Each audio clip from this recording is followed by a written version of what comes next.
Hello दोस्तों, नमस्कार। मैं हूं सूरजमल राठौड़। आप सभी का हार्दिक स्वागत करता हूं अपने ऑनलाइन एजुकेशन हब के यूट्यूब चैनल पर। और फिर मैं आपके साथ आज डिस्कस करने वाला हूं PSI 2018 का जो एग्ज़ाम है उसका पार्ट नंबर 2 मैं आपको करवा रहा था। लास्ट क्लास में हमने 30 प्रश्नों की बात की थी और 30 को हमने अच्छी तरीके से हल भी किया था। जिसकी व्याख्या हो रही थी उनकी व्याख्या भी मैंने आपको करके बताई थी। मोटिवेशन कोट के साथ मैं करता हूं शुरू कि बहुत गिनाते रहे तुम औरों के गुण दोष।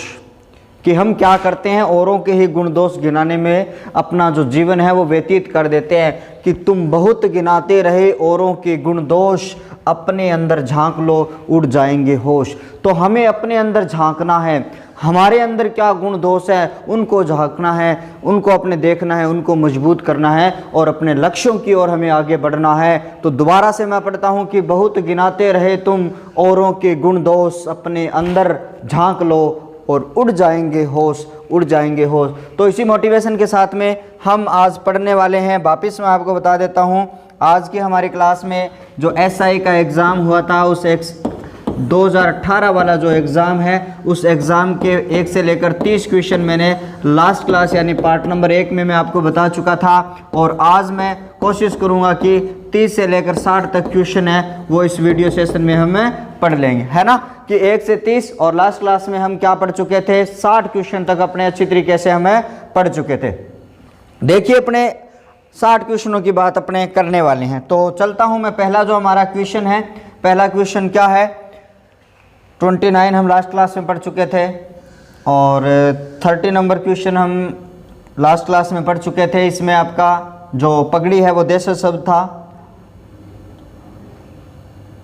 ये पढ़ चुके हैं, है ना। 31 नंबर क्वेश्चन की बात करें तो आपका 31 नंबर जो क्वेश्चन है वो आपका ये रहा। यहाँ पर शायद 31 नंबर जो क्वेश्चन है मेरे हिसाब से यहाँ पर मिस हो गया है, मैं एक बार देख लेता हूँ। ना मिले तो अपने सीधे 32 नंबर क्वेश्चन पर रहें। जो क्वेश्चन बच जाते हैं, 21 भी बचा हुआ था, इसको भी मैं क्या करूँगा आपको बता दूँगा। 30 यहाँ पर है ही नहीं, 31 यहाँ पर है ही नहीं, कोई बात नहीं ना है तो 32 में पर चलते हैं। सीधा क्या करते हैं, अपने 32वां जो क्वेश्चन है उसको देखने की कोशिश करते हैं। क्या लिखा हुआ है, अच्छी तरीके से दिख रहा है ना। हाँ बिल्कुल अच्छी तरीके से दिख रहा है। इनमें से किस शब्द में लय प्रत्यय नहीं है, ऐसे क्वेश्चनों के लिए आपको तैयार रहना है। इनमें से किस में आपका जो लय प्रत्यय है इसका प्रयोग नहीं किया गया है। तो देखिए यहाँ पर देखिए, वत्स धन लय, शीत धन लय, मृदु धन लय, वी धन लय। देखिए सब में आपको लय दिखाई दे रहा है। यहाँ पर देखिए लय आपको दिख रहा है। थोड़ा सा मैं मार्कर का जो पॉइंटर है इसको थोड़ा सा मैं कर लेता हूँ आपके सहूलियत के अनुसार। यहाँ पर देखिए लय दिखाई दे रहा है, हाँ जी गुरु जी दिख रहा है जी। यहाँ पर भी लय, यहाँ पर भी लय और यहाँ पर भी लय। यानी जिस समय हम पेपर में बैठ रहे होते हैं तो हमें सारे के सारे क्या दिखते हैं, एक जैसे ही दिखते हैं, है ना। सारे के सारे एक जैसे दिखते हैं। तो यहाँ पर देखिए, यहाँ पर देखिए इसका अगर हम बात करें कि इसका गुरुजी क्या है मूल शब्द, तो इसके मूल शब्द की अगर अपने बात करेंगे तो इसका मूल शब्द है जी वत्स। बच्चे को कहा जाता है वत्स। और इसके साथ में क्या जोड़ा गया है, लय जोड़ दिया। हाँ जी गुरुजी इधर तो ठीक है। यहाँ से देखिए दूसरा शब्द है जी आपका शीत धन लय। इसमें क्या है, शीत धन लय है। यहाँ से शीत मतलब ठंडा होता है, मृदु मतलब मधुर होता है और मृदु में आपका लय जोड़ दिया गया, शीत मृदु वत्स। ये सारे के सारे शब्द कौन से हैं, आपके तत्व वाले में चले जाएंगे। हाँ जी इसमें तो सब में लय प्रत्यय लग रहा है, लेकिन यहाँ पर देखिए, यहाँ पर देखिए लय प्रत्यय नहीं है। यहाँ पर आपका वी उपसर्ग लगाया गया है, वी धन तल वितल। तो इसमें क्या लगाया गया है, वी आपका उपसर्ग लगाया गया है और उपसर्ग लगाया गया है। और आपसे पूछा क्या गया है कि किस शब्द में प्रत्यय नहीं है, तो इसी शब्द में प्रत्यय नहीं है। तो इसका ऑप्शन नंबर क्या हो जाएगा, आपका चौथा ऑप्शन है वो बिल्कुल राइट हो जाएगा। ठीक है, ब्राइटनेस ठीक है क्या, ठीक है बिल्कुल आप देख पाओगे अच्छी तरीके से ना। थोड़ी फोटो भी आज ठीक ही दिख रही है, ज़्यादा तो अच्छी तो नहीं है, फिर भी आपको क्वेश्चन बढ़िया तरीके से दिखने चाहिए, है ना। आगे चलता हूँ मैं, नेक्स्ट क्वेश्चन की अपनी बात करें तो 33 में क्या है, प्रा उपसर्ग नहीं है, नहीं है, आपको ध्यान देना है, नहीं है। देखिए इस प्रकार का ये जो क्वेश्चन है ना, बड़ा ही अच्छा क्वेश्चन आपको यहाँ पर दिखाई दे रहा है। ये क्वेश्चन है बड़ा अच्छा क्वेश्चन है, मैं मानता हूँ इस क्वेश्चन में, क्योंकि आप देखोगे यहाँ पर परा, यहाँ पर परा, यहाँ परा, यहाँ परा। गुरुजी समस्या हो गई, गुरुजी समस्या हो गई जी। यहाँ पर है परामर्श, आपको आना चाहिए जब हम संधि समास उपसर्ग प्रत्यय पढ़ते हैं तो आपके ये कॉन्सेप्ट है बिल्कुल क्लियर होने चाहिए। क्या होने चाहिए? आपके कॉन्सेप्ट है क्लियर होने चाहिए। यहाँ पर देखिए परामर्श में आपका आता है जी प्राधान्यमर्श। प्राधान क्या आ जाता है? इसका मर्श आ जाता है और इसके अंदर क्या आ जाता है? प्राधान्य कर्म। ठीक है गुरुजी, दोनों में तो अपना मामला है फिट हो रहा है जी। प्राधान्य कर्म प्राधान्य भ्रश।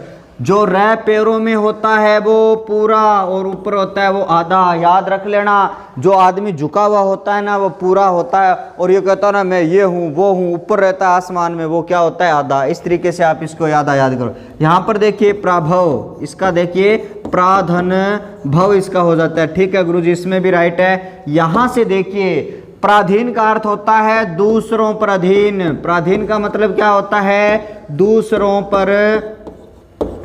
पर क्या होता है? अधीन होता है। क्या होता है आपका? दूसरों पर अधीन होता है। तो इसका छंदी विच्छेद, दूसरों के लिए कौन सा शब्द आता है? पर, और दूसरा आ जाता है अधीन। लेकिन अगर इसको इस तरीके से लिखा हुआ मिल जाए पराधन अधीन, अधीन, तो आपका क्या है? गलत है। परा है वो दूसरा अर्थ नहीं देता, तो इसका क्या हो जाएगा? प्राधन अधीन हो जाएगा। यहाँ पर संधि का नियम कौन सा लगाया गया है? दीर्घ स्वर का नियम लगाया गया है और इसका क्या हो जाएगा? प्राधीन। तो आपसे क्या पूछा गया है कि निम्नलिखित में से किसमें आपका परा उपसर्ग नहीं है? तो चौथा ये ऑप्शन है जिसमें परा उपसर्ग का प्रयोग है आपका नहीं किया गया है। तो इसमें कौन से उपसर्ग का प्रयोग किया गया है ये भी अगर आपको बताना पड़े तो इसके अंदर कौन से उपसर्ग का प्रयोग किया गया है मेरे साथियों? इसमें आपका जो है वो पर उपसर्ग का प्रयोग किया गया है। इसमें किसका उपसर्ग का प्रयोग किया गया है? पर उपसर्ग का प्रयोग यहाँ पर किया गया। 33 में बात आपके क्लियर हुई ना? अच्छी तरीके से आपको समझना है, एक एक बात को आप अच्छी तरीके से समझते जाओगे। ठीक है, आगे देखिए। ठीक है, यहाँ से अपने करते हैं, थोड़ा ब्लैक मार्कर ले लेते हैं ना। यहाँ से देखिए अगला क्वेश्चन देखिए 34 में मानसिक भाव छिपाना वाक्यांश के लिए सार्थक शब्द है। ऐशुया नहीं होगा, अमर्ष नहीं होगा, अक्ष ध्रुत नहीं होगा। मानसिक भाव, अवहिता, संचारी भाव हम पढ़ते हैं। संचारी भाव हम जब रस का टॉपिक पढ़ते हैं, जब हम हिंदी व्याकरण में रस का जो टॉपिक पढ़ते हैं तो वहाँ पर अवहिता हम पढ़ते हैं। और अवहिता का मतलब होता है मानसिक जो भाव होता है, मानसिक जो फीलिंग्स होती है, जो संवेदनाएं होती है, उनको छिपाना क्या कहलाता है? अवहिता कहलाता है। अवहिता कहलाता है, ये आपको ध्यान रखना है। तो इसका ऑप्शन कौन सा राइट हो जाएगा? इसका ऑप्शन है आपका 3 नंबर। ओके जी, चलते हैं गुरुजी आगे। चलो जी आगे चला। ठीक है, आगे चलते हैं, अपने आगे चलते हैं। बढ़िया सा मार्कर ले लेता हूँ जो बारी बारी से ना पंगा ही ना रहे, ये मेरे को ठीक लगता है थोड़ा सा। किस वाक्य में कर्म कारक है? किस वाक्य में कर्म कारक है? मैंने कर्म कारक के बारे में बताया, कारक की क्लास में आपको बता चुका हूँ। कर्म कारक आपको विभक्ति क्या याद रखनी है? कर्म कारक की विभक्ति होती है जी को। परसर्ग, इसका नाम क्या है? ध्यान दे लेना। इसको परसर्ग भी कहा जाता है और इसको विभक्ति भी कहा जाता है। बहुत सारे इसके नाम हैं। विभक्ति चिह्न भी इसको कहा जाता है। ये सारे के सारे नाम। आपका जो नाम है परसर्ग, कारक चिन्ह है। परसर्ग किसने कहा था? हमारे हिंदी के वैज्ञानिक विद्वान हैं हजारी प्रसाद द्विवेदी, जो 2 वेदों के ज्ञाता थे।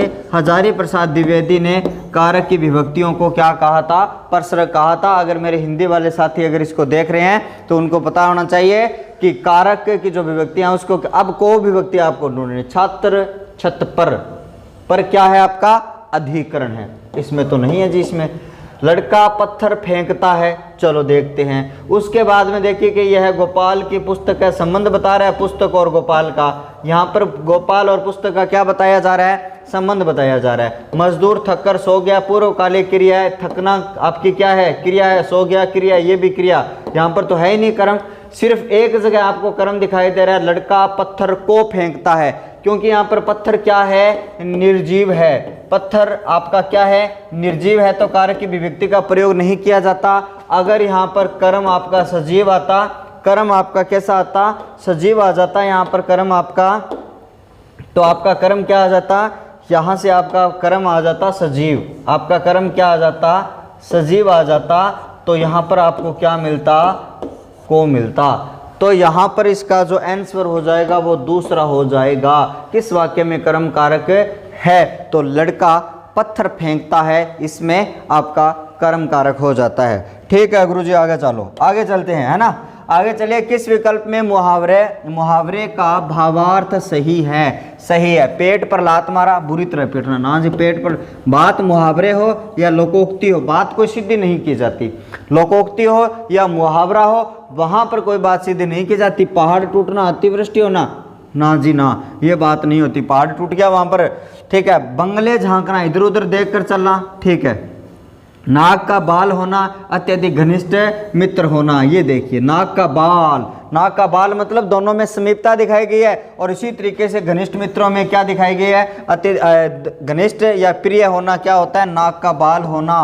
बंगले झांकना मतलब इधर उधर देख कर चलना नहीं होता, झांकना मतलब देखना, ठीक है। यहाँ पर तो चलना दिखाई दे रहा है, तो यहाँ पर ये गलत हो जाएगा, ये भी गलत और ये भी आपका गलत। आपका 4 नंबर इसके लिए नाक का बाल होना, अत्यधिक घनिष्ठ या प्रिय होना इसका राइट हो जाता है। आगे देखिए, आगे बढ़ते हैं। नेक्स्ट क्वेश्चन आपका ये रहा, नेक्स्ट क्वेश्चन आपका इस स्क्रीन पर आपका ये रहा, ठीक है। वाक्यांश के लिए एक शब्द के संबंध में आपका असंगत विकल्प आपको क्या करना है? असंगत विकल्प आपको यहां से छांट देखते हैं। जिस पर विश्वास नहीं किया जा सके अविश्वसनीय, ठीक है। ये कहता है इन पर तो आपने विश्वास को नहीं, यानी वो अविश्वसनीय आदमी अपने लिए, बिल्कुल ठीक है। जीतने की इच्छा, जिगित्सा, ठीक है। यहाँ से अधिक समय तक जीने की इच्छा न रखने वाला जिजीविषा। जिजीविषा कहते हैं ना कि जिसमें जीने की इच्छा अधिक हो, वो जिजीविषा कहलाती है। तो भोजन की इच्छा, इसके लिए आपका विकल्प असंगत यहाँ से हो जाता है। तो 3 नंबर आपका इसमें गलत हो जाएगा।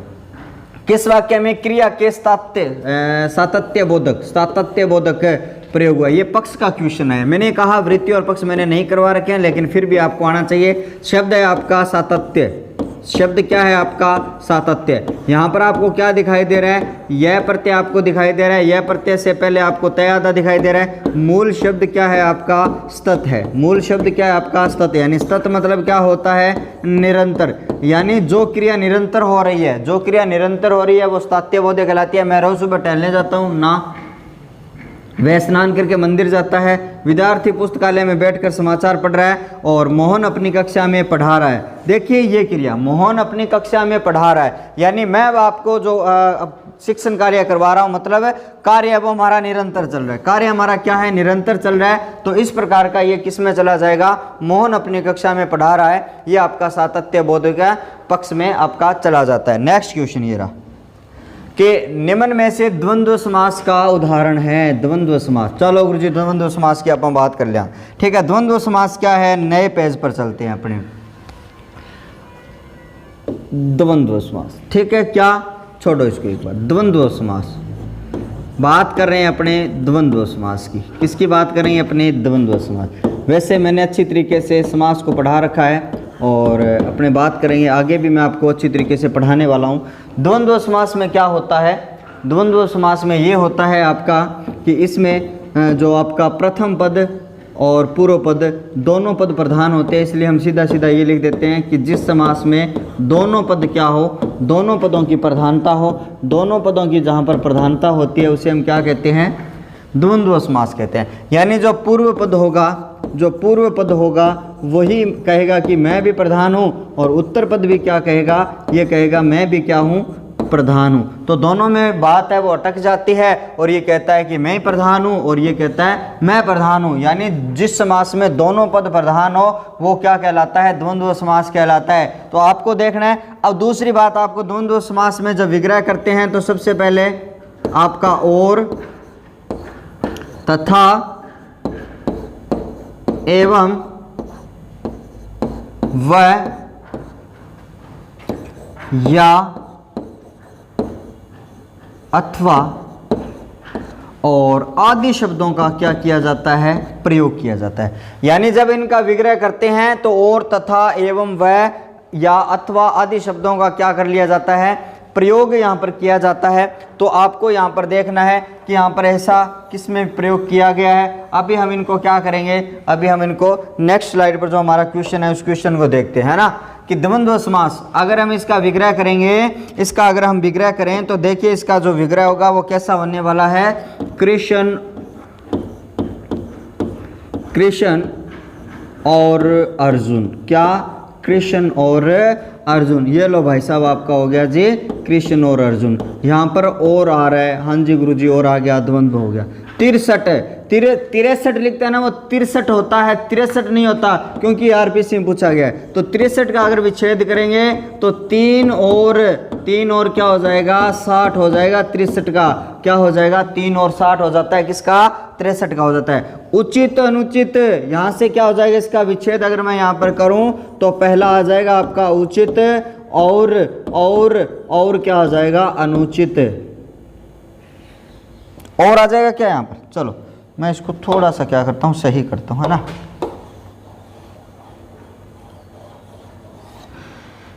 यहाँ पर मैं लगाऊंगा, यहाँ पर हम प्रयोग करें उचित या अनुचित, क्योंकि दोनों चीज एक साथ नहीं होगी, तो या लगाना पड़ेगा अथवा लगाना पड़ेगा, उचित या फिर अनुचित।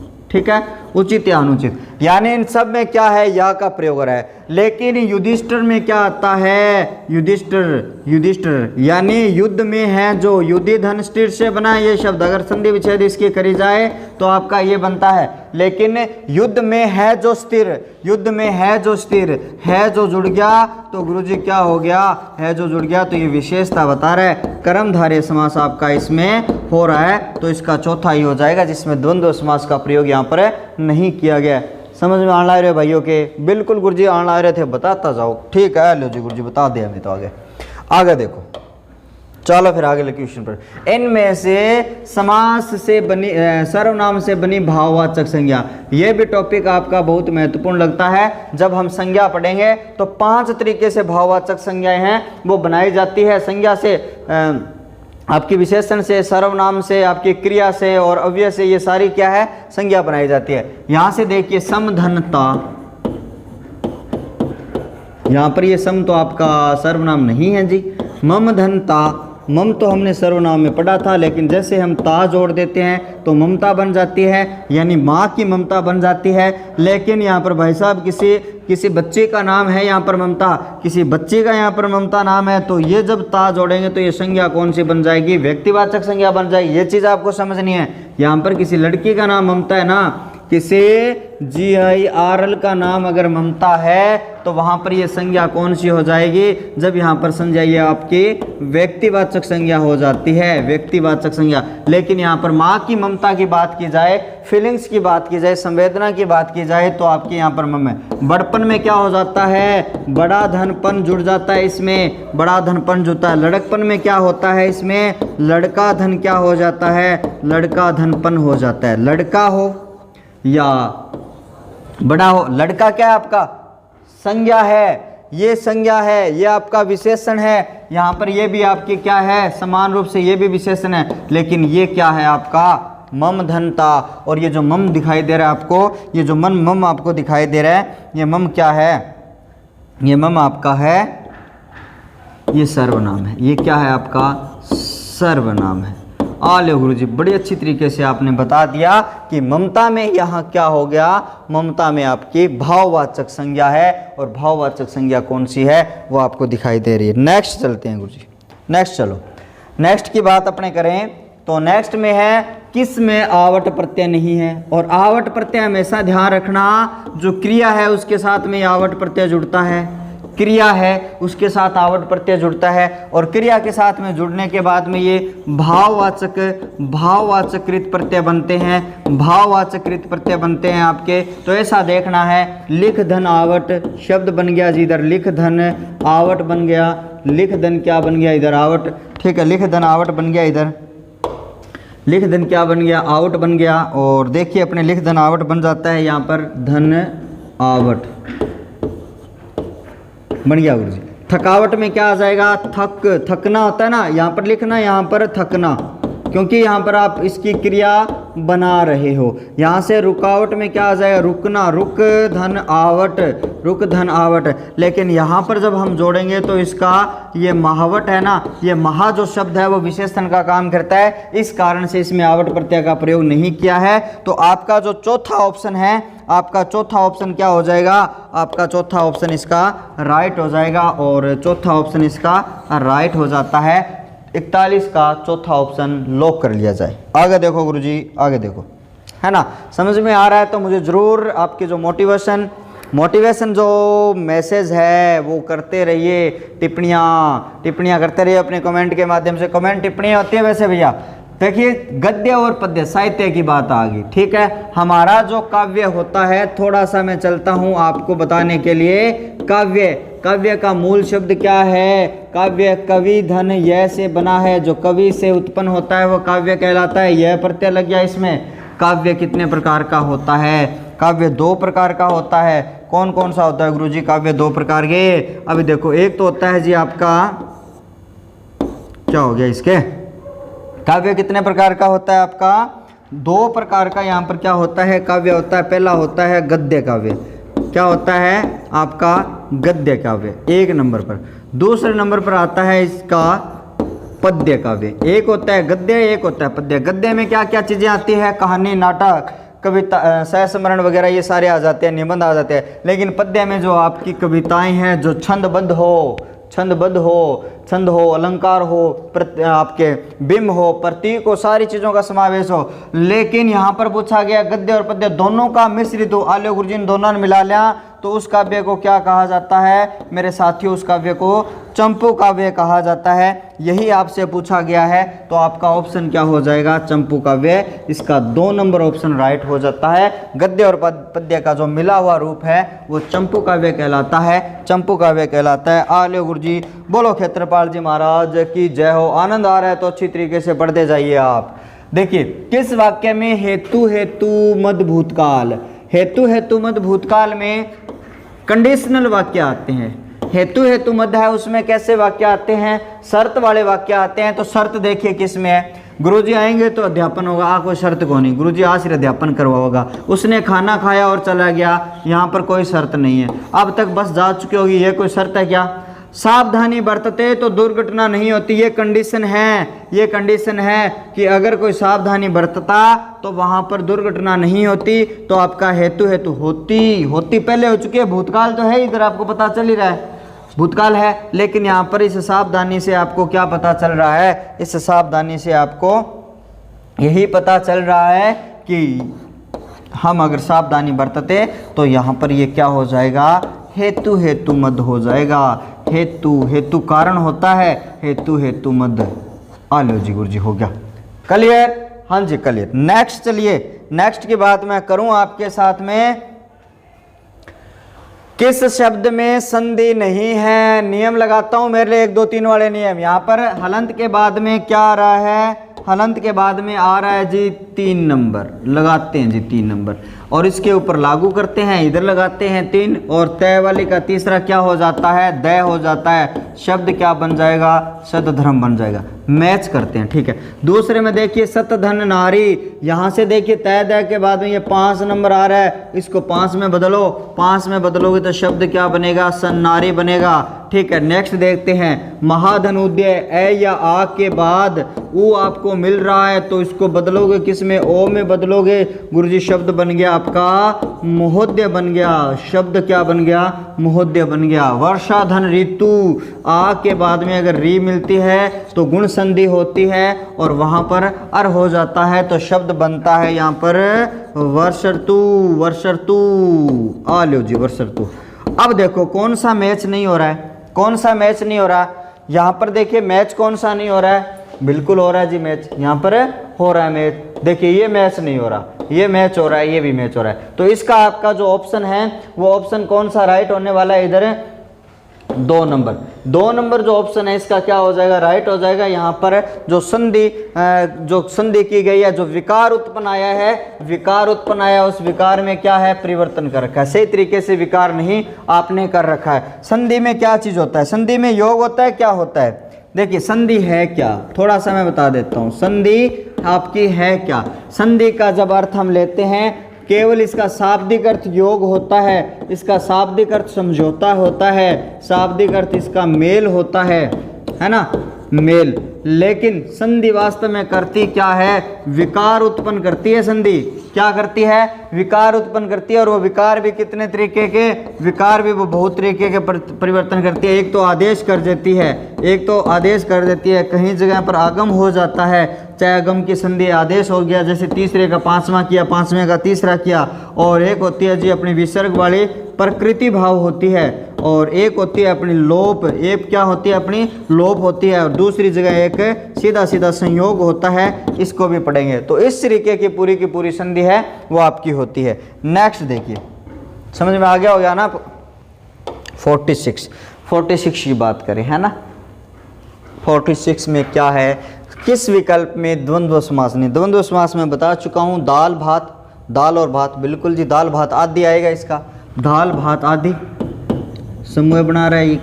भूत और प्रेत, भूत और प्रेत, भूत और प्रेत और आ जाएगा, ठीक है। शुभ अशुभ, शुभ या अशुभ, शुभ या अशुभ। शुभ आगमन, शुभ है जो आगमन, शुभ है, शुभ है जो आगमन, इसका क्या हो जाएगा, शुभ है जो आगमन। तो है जो कि मावे है, आगमन आने की विशेषता क्या है कि वो शुभ है, और जो विशेषता बताई जा रही है तो साथियों वहाँ पर क्या होता है, वहाँ पर होता है जी कर्मधारय। तो इसमें यही नहीं है, कर्मधारय इसमें आपका नहीं प्रयोग किया गया। नेक्स्ट, व्याकरण की दृष्टि से शुद्ध वाक्य आपको बताना है। व्याकरण की दृष्टि से केवल, और देखिए दिल्ली में अनेक दर्शनीय स्थल हैं, स्थल लिखने की जरूरत ही नहीं, अनेक दर्शनीय स्थल यानी देखने योग्य, दर्शनीय लगा दिया तो देखने योग्य लगाने की बात नहीं है, कहानी खत्म। ये डिब्बा केवल और मात्र, या तो केवल का प्रयोग करो या मात्र का प्रयोग करो। शीघ्र ही वह आंदोलन देशव्यापी हो गया। आज की वर्तमान स्थिति में देश, अब वर्तमान लगा दिया तो स्थिति लगाने की असमंजस्य में है, तो यहाँ पर शीघ्र ही वह आंदोलन देशव्यापी हो गया। आपको शुद्ध वाक्य छांटना था तो इसका शुद्ध वाक्य ये हो गया। कौन सा तद्भव नहीं है। अब देखिए हम बात करते हैं, जब नियम इनके पढ़ते हैं तो मैंने बताया था क्षत्र ज आए और आपका चारों वो आ जाते हैं तो उनको वहाँ प्रिय होता है, लेकिन इसमें तो है ही नहीं। देखिए फूल है आपका तद्भव, जिसका क्या होता है, पुष्प होता है। यहाँ पर इसका क्या होता है, धूलि होता है, धूलि का धूल। और गेह क्या होता है, गेह मेरे को पता नहीं है जी क्या होता है, लेकिन देह है, देह आपका तद्भव है, ये आपका तद्भव सॉरी तत्सम है, ये तत्सम है, ठीक है। और बाकी सारे के सारे ये क्या है, ये सारे के सारे आपके, तो इसका ऑप्शन नंबर क्या हो जाएगा, ऑप्शन नंबर आपका हो जाएगा 2 नंबर। ऑप्शन आपका क्या हो जाएगा, 2 नंबर राइट इसका हो जाएगा। चलो आगे चला। शब्द युगम सही है, सही है। स्मरण विस्मरण, ठीक है। खंडन विखंडन, खंडन ही तोड़ना होता है, विखंडन, खंडन अगर यहाँ पर विखंडन करें तो इसका मंडन हो जाएगा, अगर यहाँ पर खंडन करें तो यहाँ पर मंडन हो जाएगा। नत का विनत सही है, शिष्ट का विशिष्ट सही है, तो आपको सही पूछा गया है। शिष्ट और विशिष्ट दोनों एक ही अर्थ देते हैं। नत तो यहाँ पर देखें, नत में भी जोड़ा तो विशेषता आई है, यहाँ पर भी विशेषता आई है, अर्थ तो बदला ही नहीं। लेकिन स्मरण और विस्मरण की बात करें तो स्मरण याद, विस्मरण भूलना होता है। स्मरण याद और विस्मरण का मतलब क्या होता है कि ये बात मुझे विस्मरण हो गई, विस्मृतियों में चली गई। तो आज इसका पहला ऑप्शन इसका राइट हो जाएगा। 49 तो हमने कर लिया, 49 कर लिया, 2 बार आ गया ये। चलो भाई 2 बार आ गया तो आ गया। 50 वहाँ है नहीं, गड़बड़ हो गई। 50 में किसी का 49 आ गया। चलो जी रह गया जगह रह गया। बुरे भाव से की गई संधि, बुरे भाव से की गई संधि को कहते हैं दुर। अब देखिए इनको तोड़ेंगे। कटु संधि तो होती है कठोर संधि, दुष्ट संधि जो बेकार संधि होती है बुरे भाव से। अब भाव होना चाहिए क्या, बुरा। छंदम संधि होगी, एक आपकी होगी कि अब देखिए इसको हम तोड़ते हैं। शब्द क्या है, दुर, अभी और सम और धी, यानी दुर मतलब बुरा, बस कर दो। बस दुर क्या मतलब बुरा होता है, कर दो बस। दुर्विवि संधि में क्या होता है, जो बुरे भाव से की गई संधि होती है, ठीक है। आगे चलिए, आगे चलिए। आपका देखिए कि महामात्य, अमात्य नहीं होता, शब्द क्या होता है, अमात्य होता है, जो मंत्रियों को कहा जाता था। भय आक्रांत, भय आक्रांत हो गया, यहाँ से स्नेहा विशिष्ट हो गया, और कंकट आकीर्ण, यहाँ पर संधि, ये तीनों ही सही है। अमत्य यहाँ पर गलत है, अमत्य इसका होना चाहिए था, यहाँ पर इसका विच्छेद यहाँ पर गलत किया गया है। नेक्स्ट देखिए 52 की अगर अपने बात करें तो 52 में क्या है, किस वाक्य में करण कारक यानी पर्सन का प्रयोग किया गया है। देखिए करण की विभक्ति क्या होती है, साधन बनता है, विभक्ति होती है, एक तो से होती है, दूसरी विभक्ति होती है आपकी के द्वारा, दूसरी विभक्ति क्या होती है आपकी के द्वारा होती है। तो ये दोनों विभक्तियां, यहाँ पर तो को लगेगा तो ये तो नहीं होगी, जयपुर गया यहाँ पर है ही नहीं कोई भी, दिन रात मेहनत करते हैं यहाँ भी नहीं है, लेकिन यहाँ पर नाक से सांस लेता है, सांस लेने का साधन कौन बना, नाक बना, तो आपका यही ऑप्शन इसका क्या हो जाता है, यही ऑप्शन आपका राइट हो जाता है। ठीक है गुरुजी आगे चलो, समझ में आ रहा होगा। किस में उत्तर पद प्रधान होता है। चलो इसको मैं थोड़ा सा समझा देता हूँ। देखिए आपने जब समास को पढ़ा है, हो सकता है आपने समास ने किस तरीके से पढ़ा है, लेकिन जब मैंने पढ़ा रखा है और मैं आपको और भी पढ़ाने वाला हूँ, तो समास के पद हम प्रकार पढ़ते हैं। तो पद प्रधान और अप्रधान की दृष्टि से, पद प्रधान और अप्रधान की दृष्टि से अगर भेदों की बात करी जाएगी तो 4 भेद इसके होते हैं। कितने भेद होते हैं इसके, 4 भेद यहाँ पर होते हैं। कितने भेद होते हैं, 4 भेद होते हैं। कौन कौन से 4 भेद होते हैं? सबसे पहले आता है गुरुजी अविभाव समास। पहले क्या आता है, अविभाव समास आता है। ठीक है, दूसरा कौन सा आता है आपका, तत्पुरुष आता है। तत्पुरुष आता है, डिटेल देखनी है तो आप मेरे YouTube पर जाइए, समास की पूरी वीडियो देखिए, ऐसी की ऐसी आपको मिल जाएगी। तीसरा जो प्रकार होता है वो आपका होता है द्वंद्व समास, और जो चौथा प्रकार होता है आपका वो कौन सा होता है, बहुब्रीहि समास आपका यहाँ से होता है, बहुब्रीहि समास होता है। अब देखिए जो पहला आपको दिखाई दे रहा है इसका पूर्व पद क्या होता है, प्रधान। अब आपको पता है पूर्व पद प्रधान होगा तो आपका जो दूसरा बचा हुआ पद है वो अप्रधान हो जाएगा। तत्पुरुष में उत्तर पद यानी दूसरा पद क्या होता है, प्रधान होता है। अब उत्तर पद प्रधान है तो पूर्व पद क्या हो जाएगा, प्रधान हो जाएगा। द्वंद्व समास की बात करेंगे तो मैंने आपको पहले भी बताया था, इसके क्या होते हैं, दोनों ही पद, इसके दोनों ही पद क्या होते हैं, इसके दोनों ही पद प्रधान होते हैं। और बहुब्रीहि समास की अगर हम बात करी जाए तो हम बात कर रहे हैं बहुब्रीहि समास की, तो बहुब्रीहि समास में क्या होगा, अन्य पद, या फिर हम कह सकते हैं इसका कोई भी पद, क्योंकि मूल रूप से पद तो 2 ही है लेकिन यहाँ पर अन्य पद प्रधान हो जाता है। अब क्वेश्चन आपका क्या कह रहा था, क्वेश्चन आपका ये कह रहा था कि समास में उत्तर पद प्रधान होता है। अल्यो जी कोई दिक्कत ही नहीं है, तत्पुरुष का उत्तर पद प्रधान होता है, बात क्लियर। नेक्स्ट देखिए, नेक्स्ट की बात अपने करें तो आपका जो नेक्स्ट क्वेश्चन है वो देखिए, किस वाक्य में स्थानवाचक क्रिया है, स्थानवाचक क्रिया, स्थानवाचक क्रिया विशेषण। क्रिया विशेषण 4 प्रकार के होते हैं, स्थानवाचक हो गया, कालवाचक हो गया, परिमाणवाचक हो गया, और है आपका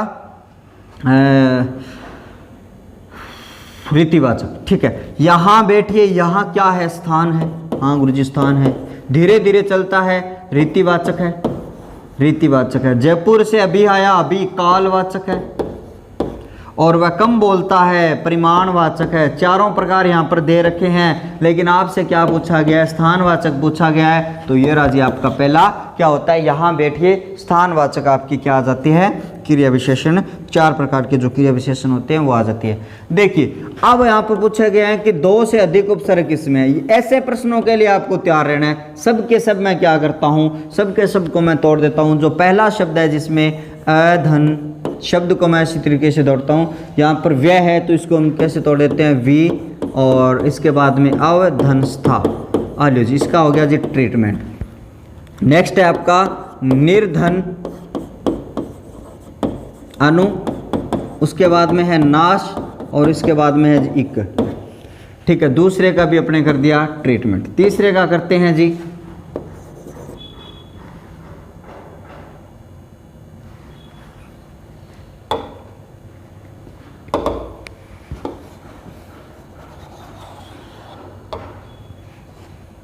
तीसरे का करते हैं अपधन आदान।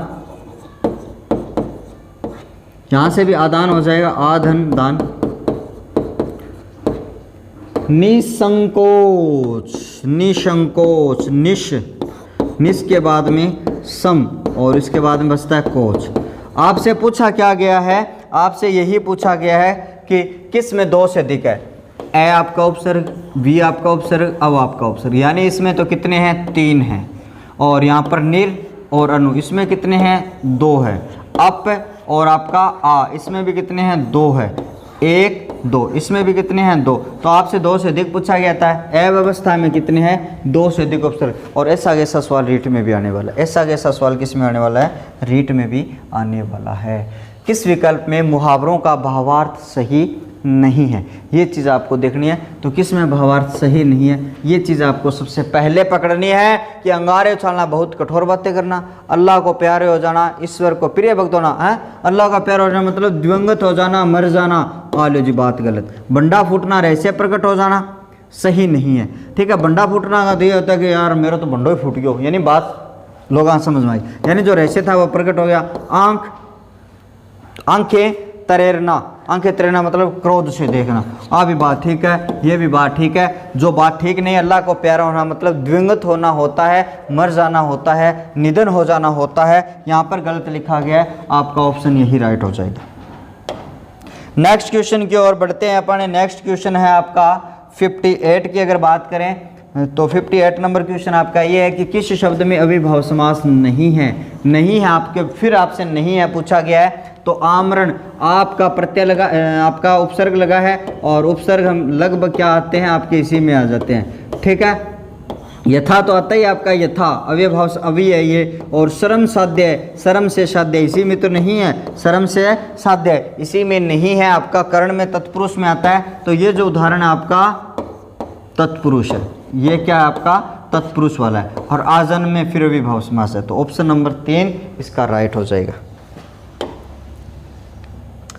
ईश्वर ने सुनने को कान दिए, को किसी अपने के लिए भी लगा सकते हैं कि सुनने के लिए। को वैसे तो किसका होता है, कर्म का होता है, लेकिन बहुत जगह को का प्रयोग संप्रदान में किया जाता है, बहुत बार पूछा गया है, आरपीएससी फर्स्ट ग्रेड में भी पूछा गया। तो आपका संप्रदान इसका राइट आंसर हो जाता है। और आज का लास्ट क्वेश्चन हमारा ये है कि अधिधन आदेश, अधिधन आदेश, आदेश में आदेश आ रहा है, ठीक है, कोई दिक्कत नहीं है। अभिधन आगत और अभ्यागत यहाँ भी आ रहा है, कोई दिक्कत नहीं है। अभिधन अधीन, अभ्याधीन, यहाँ पर इसको देखेंगे, ठीक है। उसके बाद अभिधन अर्थी, अभ्यर्थी आ रहा है, इसको देखते हैं। अठे यहाँ पर प्रॉब्लम आ रही है ना। यहाँ से देखिए शब्द क्या है आपका अधि, आपका शब्द क्या है अभिधन अधीन, अभिधन क्या है आपका अधीन है। और यहाँ से आपकी ई है और इस साइड में आपका ए है। प्रथम शब्द में जब ई आती है तो वो यह लेके आती है, और ए को जोड़ देते हैं तो यह बन जाता है। यहाँ से हमने मात्रा निकाली अधीन, ठीक है, अध्यधीन, ये यहाँ पर अधीन लिख रखा। अधीन का मतलब यहाँ पर अधीन आना चाहिए, और अधीन कोई शब्द नहीं होता। अधिधन, ये अधीन जो शब्द किससे बना है, अधीन जो शब्द है वो किससे बना, ये भी आपको अच्छी तरीके से आना चाहिए, आपको अच्छी तरीके से आना चाहिए। अधि है वो अधिधन इनसे बना है, और इसका क्या हो जाता है दीर्घ स्वर में, दीर्घ स्वर में ये हो जाता है अधीन। तो आपसे क्या पूछा गया, नहीं है, तो किस में नहीं है, इसमें आपकी संधि नहीं है, गलत आपने यहाँ पर बता रखी है। आगे देखो गुरुजी, आज का लास्ट क्वेश्चन हमारा यही था। तो आज हमने फिर एसआई का जो चल रहा था हमारा 60 क्वेश्चन मैं आपको पढ़ा चुका हूं। बाकी बचे हुए जो 40 क्वेश्चन हैं वो नेक्स्ट क्लास में मैं आपके सामने प्रस्तुत करने वाला हूं। कैसी लगी ये क्लास ज़रूर मुझे कमेंट करके बताओगे। आपका सहयोग रहा तो मैं रीट के भी ऐसे क्वेश्चन लेके आने वाला हूँ। रीट के भी यहाँ पर मॉडल पेपर मैं आपको करवाने वाला हूँ। मेरी फ़ोटो पर ना जाइए, बोर्ड पर आपको सही दिख रहा है या नहीं दिख रहा वो मुझे ज़रूर आप बताओगे। अभी तक आपने क्या किया है, हमारे ऑफिशियल यूट्यूब चैनल, अभी तक आपने official YouTube channel online education hub, और ये चैनल हिंदी के लिए जाना जाता है क्योंकि मैंने बहुत सारी हिंदी इस पर करवा रखी है, ऑनलाइन एजुकेशन हब, और जिसको मैंने खुद ही बनाया है, और आपके सबके सहयोग से मैंने इस YouTube चैनल पर बहुत मेहनत की है केवल आप तक कंटेंट पहुंचाने के लिए। अब ये डिजिटल वाली रही बात, यहाँ भी हम कोशिश कर रहे हैं कि इससे भी बढ़िया क्वालिटी का डिजिटल बोर्ड है वो आपके समक्ष आ जाए। लेकिन आप जितना ज़्यादा सहयोग करोगे, जितना ज़्यादा आप क्लास को शेयर करोगे, अपने मित्रों तक लेके जाओगे, तब क्या है हम बेहतर से बेहतर इसको क्या कर पाएंगे, बना पाएंगे। अगर आपको कोई दिक्कत रहती है तो आप क्या कर सकते हो, अपना जो ऑफिशियल इसका जो टेलीग्राम है उस टेलीग्राम को भी आप क्या कर सकते हो, टेलीग्राम को भी आप ज्वाइन कर सकते हो। टेलीग्राम के लिए आपको क्या, वैसे मैं इसका लिंक आपको लिंक इसका मैं दे दूंगा, ऑफिशियल ऑनलाइन एजुकेशन हब हमारा इस नाम से आएगा टेलीग्राम, और आप वहाँ पर संपर्क करके आपकी जो प्रॉब्लम आती है उसको अपने क्या कर सकते हैं, सोल्व कर सकते हैं। तो हमारे इस टेलीग्राम को भी आप ज्वाइन करें, इस पेपर की जो PDF है, ये जो मेरी कराई हुई PDF है, इसी टेलीग्राम पर क्या है डाली जाएगी। पेपर के बाद में तीनों क्लास होने के बाद में पूरे 100 क्वेश्चनों की PDF है वो डाली जाएगी। तो कैसी लगी आपको ये क्लास ज़रूर कमेंट करके बताओगे। एक बार फिर से बाबा खेत्रपाल की पुण्य धरती से आप सभी का मैं बहुत बहुत आभार व्यक्त करता हूँ। एक बार खेत्रपाल जी महाराज की जय बोलते हुए आज की क्लास से हम क्या करते हैं, आज की क्लास को मैं छोड़ता हूँ। तो बोलो खेत्रपाल जी महाराज की जय हो। और मैंने राजस्थानी शब्द जो पढ़ाए हैं हम बताया कि खेत्रपाल जी जय बोलो, थारा तांती बन जाएगी, तांती बच जाएगी तो थारी रीट पास हो जाएगी, रीट पास होगा तो थारो ब्याह हो जाएगा, और ब्याह होने सुमठनी फिर पग फेर और सारो काम होता जाओ। तो बहुत बहुत शुक्रिया, बहुत बहुत धन्यवाद, जय हिंद।